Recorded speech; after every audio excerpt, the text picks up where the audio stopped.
আজকের এই আলোচনায় সবাইকে স্বাগত। ভাষার কিছু ছোট ছোট শব্দ আছে যেগুলো দেখতে খুবই সাধারণ কিন্তু আসলে অনেক বেশি পাওয়ারফুল। হ্যাঁ, আমি প্রেপোজিশনস বা পদান্বয়ী অব্যয়ের কথাই বলছি। চলুন আজ দেখি কিভাবে এই শব্দগুলো আমাদের পুরো ভাবনার জগৎটাকেই গড়ে তোলে। ধরুন এই বাক্যটা, the cat is the roof. বিড়ালটা ছাদের কি, কোথায়? একটা শব্দ যেন নেই, তাই না? আর সেটার জন্যই পুরো বাক্যটা কেমন অসম্পূর্ণ লাগছে। কি হতে পারে বলুন তো এই খালি জায়গায়? একদম, শব্দটা হলো অন। আর দেখুন, এই ছোট্ট একটা শব্দ বসানোর সাথে সাথেই কিন্তু আমাদের মাথায় পুরো ছবিটা একদম পরিষ্কার হয়ে গেল। আমরা এখন ঠিকঠাক জানি বিড়ালটা কোথায় আছে।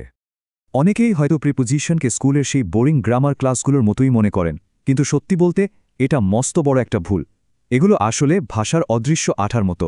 ভাবুন তো, শব্দ আর আইডিয়াগুলোকে একসাথে জুড়ে রেখে পুরো বাক্যটাকে অর্থপূর্ণ করে তোলে এই ছোট্ট শব্দগুলোই।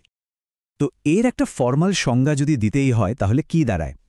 প্রেপোজিশন হলো এমন একটা শব্দ যা একটা নাউন বা প্রোনাউনের সাথে বাক্যের অন্য শব্দের একটা সম্পর্ক তৈরি করে দেয়। মানে এটা মূলত বলে দেয় কোথায়, কখন বা কোন দিকে কিছু একটা ঘটছে।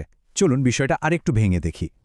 সবার আগে শুরু করা যাক সবচেয়ে কমন আর জরুরি তিনটা প্রেপোজিশন দিয়ে, এন, অন আর অ্যাট। এদের ব্যবহারের মধ্যে কিন্তু বেশ মজার কিছু কৌশল লুকিয়ে আছে। এই তিনটার ব্যবহারের ধরনটা খেয়াল করলে একটা দারুণ প্যাটার্ন দেখা যায়। দেখুন, ইন ব্যবহার হচ্ছে বড় বা সাধারণ কিছুর জন্য, যেমন একটা দেশ বা একটা মাস। অন ব্যবহার হচ্ছে আরেকটু নির্দিষ্ট কিছুর জন্য, যেমন একটা রাস্তা বা একটা বিশেষ দিন।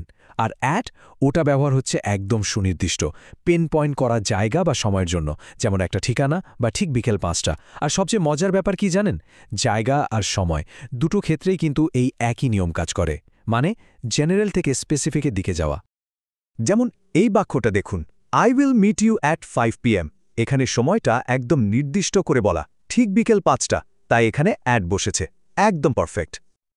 শুধু নিয়মকানুন তো অনেক হলো, এবার চলুন আসল ম্যাজিকটা দেখি। মানে কিভাবে এই ছোট ছোট প্রেপোজিশনগুলো মিলেমিশে একটা আস্ত দৃশ্য তৈরি করে ফেলতে পারে, শব্দ দিয়ে যেন একটা ছবি আঁকা। তো চলুন দেখা যাক প্রেপোজিশনের জাদুতে কিভাবে একটা সাধারণ বর্ণনা একটা জলজ্যান্ত ঘটনায় পরিণত হয়। চলুন একটা গল্প বানাই। প্রথম বাক্য, দে ওয়াকড থ্রু দ্য পার্ক। এখানে থ্রু শব্দটা খেয়াল করুন। এটা আমাদের বলছে যে তারা পার্কের একদিক থেকে অন্যদিকে হেঁটে যাচ্ছে, মানে একটা জায়গার ভেতর দিয়ে তাদের মুভমেন্টটা হচ্ছে। এবার গল্পে আরেকটা এলিমেন্ট যোগ করি, the ball ruled across the road. বলটা রাস্তার এক পাশ থেকে আরেক পাশে গড়িয়ে গেল। দেখুন, অ্যাক্রস শব্দটা কিভাবে এই পারাপারের ধারণাটাকে একদম স্পষ্ট করে দিল।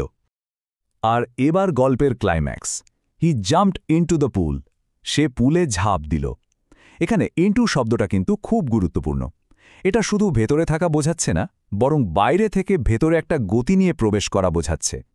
কেউ যদি বলে he is in the pool, তার মানে সে আগে থেকেই ভেতরে আছে, স্থির। কিন্তু ইনটু মানেই হলো অ্যাকশন। আচ্ছা, প্রেপোজিশন মানেই কি শুধু মুভমেন্ট বা গতি? না, একদমই না। এটা স্থির অবস্থানও বোঝাতে পারে। যেমন, the book is under the table. বইটা টেবিলের নিচে আছে। এখানে আন্ডার শব্দটা দিয়ে কোনো গতি নয়, বরং দুটো জিনিসের মধ্যে একটা স্থির সম্পর্ক বোঝানো হচ্ছে। আর আমাদের গল্পের শেষ ছবিটা, she is standing between her friends. সে তার বন্ধুদের মাঝে দাঁড়িয়ে আছে। বিটুইন শব্দটা এখানে দুজনের মাঝের একটা নির্দিষ্ট জায়গাকে চিহ্নিত করছে।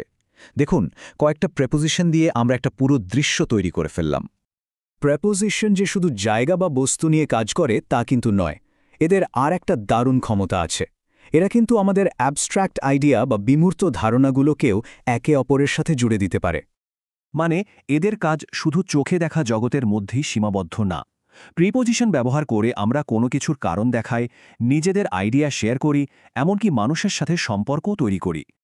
এই যে শব্দগুলো with, for, of, about, during, এরা বেশিরভাগ সময়ই কোনো জায়গা বোঝায় না, বরং আমাদের মনের ভাব বা অ্যাবস্ট্র্যাক্ট আইডিয়া প্রকাশ করতে সাহায্য করে।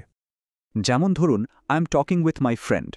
এখানে উইথ শব্দটা দুজন মানুষের মধ্যে একটা কানেকশন বা সঙ্গ বোঝাচ্ছে, কোনো জায়গা নয়, সম্পর্ক।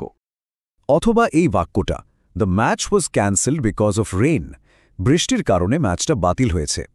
এখানে বিকজ অফ ফ্রেজটা কিন্তু পরিষ্কারভাবে কারণটা ব্যাখ্যা করছে। তার মানে প্রেপোজিশন আমাদের কেন এই প্রশ্নের উত্তর দিতেও সাহায্য করে। দারুণ না? তো এতক্ষণ আমরা যা কিছু দেখলাম সব মিলিয়ে তাহলে কি দাঁড়ালো? কেন এই ছোট্ট শব্দগুলো আমাদের ভাষার জন্য এতটা জরুরি? আসলে একটা ছোট্ট শব্দ থেকে শুরু করে একটা পুরো গল্প তৈরি করা পর্যন্ত এই প্রেপোজিশনগুলোই আমাদের কথাবার্তাকে একদম সঠিক, স্পষ্ট আর জীবন্ত করে তোলে। এরাই ভাষাকে তার আসল রং আর অর্থ দেয়। সাধারণত ইংরেজিতে ৩০টিরও বেশি প্রেপোজিশন ব্যবহার হয়। একবার ভাবুন তো, আমাদের চারপাশের দুনিয়া আর নিজেদের অভিজ্ঞতাকে প্রকাশ করার জন্য আমাদের হাতে কতগুলো আলাদা আলাদা টুলস রয়েছে। প্রত্যেকটার কাজ কিন্তু একটু হলেও ভিন্ন। শেষ করার আগে শুধু এটুকুই বলার, একটা মাত্র শব্দ কিন্তু পুরো গল্পের মানে, এমনকি ছবিটাই পাল্টে দিতে পারে। এখন প্রশ্ন হলো, এই শব্দগুলো ব্যবহার করে আমরা নিজেদের জন্যে কোন বাস্তবতাটা তৈরি করব।